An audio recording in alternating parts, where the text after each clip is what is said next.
Shriji food. હું છું મનીષા ઠક્કર. આજે આપણે બજારમાં જે આઈસ્ક્રીમ મળે છે એવો કોમર્શિયલ આઈસ્ક્રીમ ઘરે બનાવવા, એનો બેઝ કેવી રીતે બનાવવો એ જોઈશું, જેનો ઉપયોગ કરીને તમે બજારમાં મળતા દરેક પ્રકારના આઈસ્ક્રીમ ઘરે બનાવી શકો છો. તો ચાલો વિડીયો શરૂ કરીએ. સૌથી પહેલાં તો આઈસ્ક્રીમનો બેઝ બનાવવા માટે 500 ml ફૂલ ફેટનું દૂધ લેવાનું છે. હવે આમાંથી 2 ચમચા જેટલું દૂધ તમારે એક બીજા વાટકામાં લઈ લેવાનું અને બાકીનું દૂધ ગરમ થવા માટે મૂકવાનું છે.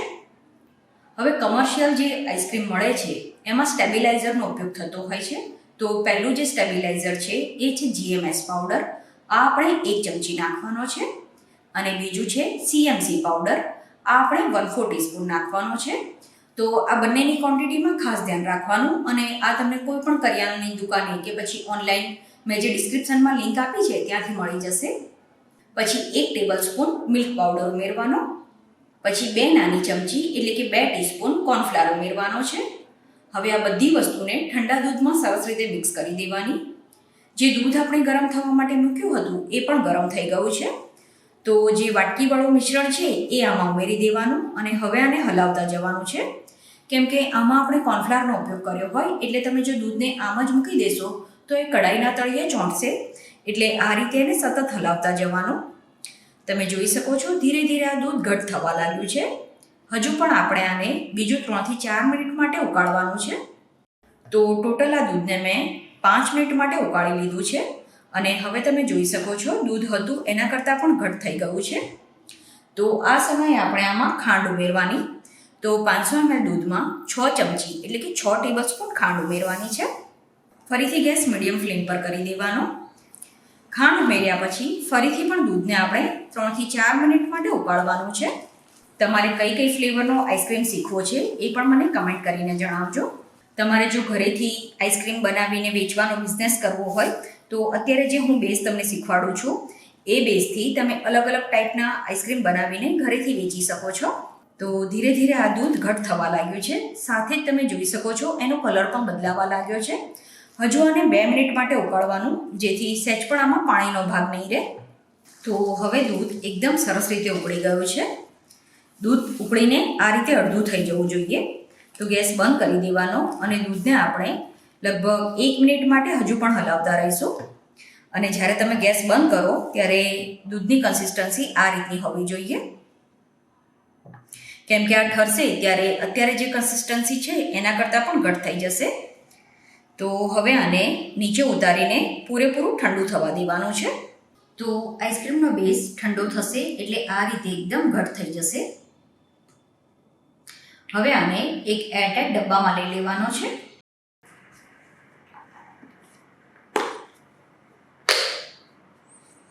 હવે આને ડીપ ફ્રીઝરમાં 7 થી 8 કલાક માટે કે આખી રાત માટે મૂકી દેવાનું છે. આઈસ્ક્રીમનો બેઝ સેટ થઈ જાય એ પછી એને વ્હીપ કરવાનો છે. તો અત્યારે હું એને સ્ટેન્ડ મિક્સરમાં વ્હીપ કરી લઉં છું. લગભગ 2 થી 3 મિનિટ તમે આને વ્હીપ કરશો એટલે આ રીતનું એનું ટેક્સચર આવી જશે. પછી આમાં 1 કપ નોન ડેરી જે વ્હીપિંગ ક્રીમ આવે એ એડ કરવાનું અને આ એકદમ ઠંડુ લેવાનું છે. જે કેક બનાવવા માટે આપણે ક્રીમ વાપરીએ એ લીધું છે. હવે આ બંને વસ્તુને સરસ રીતે વ્હીપ કરી લેવાની. તો તમે જોઈ શકો છો બંને વસ્તુ સરસ રીતે મિક્સ થઈને એકદમ પરફેક્ટ આઈસ્ક્રીમ બનીને તૈયાર થયો છે.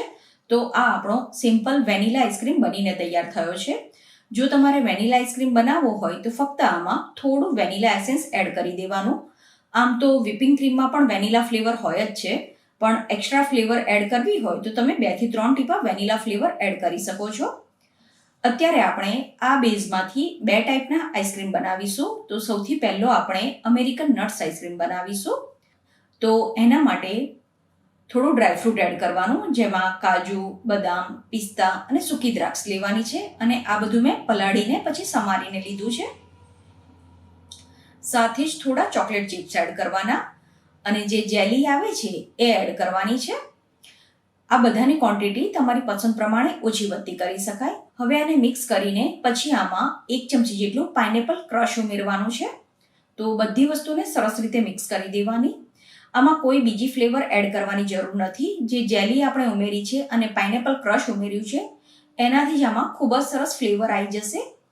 તો બધું મિક્સ થઈ જાય એ પછી આને એરટાઇટ ડબ્બામાં લઈ લેવાનું અને ફરીથી આના ગાર્નિશિંગ માટે જેલી અને ચોકલેટ ચિપ્સ એડ કર્યું છે. ઓપ્શનલ છે, તમારે ના એડ કરવું હોય તો સ્કીપ કરી શકો છો.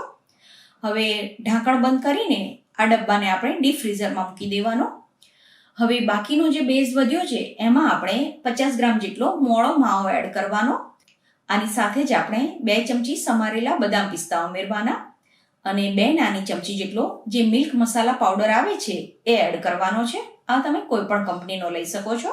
અને થોડો આપણે ઓરેન્જ ફૂડ કલર એડ કરવાનો. બધી વસ્તુને સરસ રીતે મિક્સ કરી દેવાની અને આના ઉપર સમારેલા બદામ પિસ્તા અને થોડો જે મિલ્ક મસાલા પાવડર યુઝ કર્યો એ એડ કરવાનો અને છેલ્લે થોડું કેસર નાખવાનું છે. તો આને પણ આપણે ડીપ ફ્રીઝરમાં મૂકી દેવાનો. તો 1 દિવસ માટે મેં આઈસ્ક્રીમને સેટ કરી લીધો છે અને હવે આઈસ્ક્રીમ બનીને તૈયાર છે.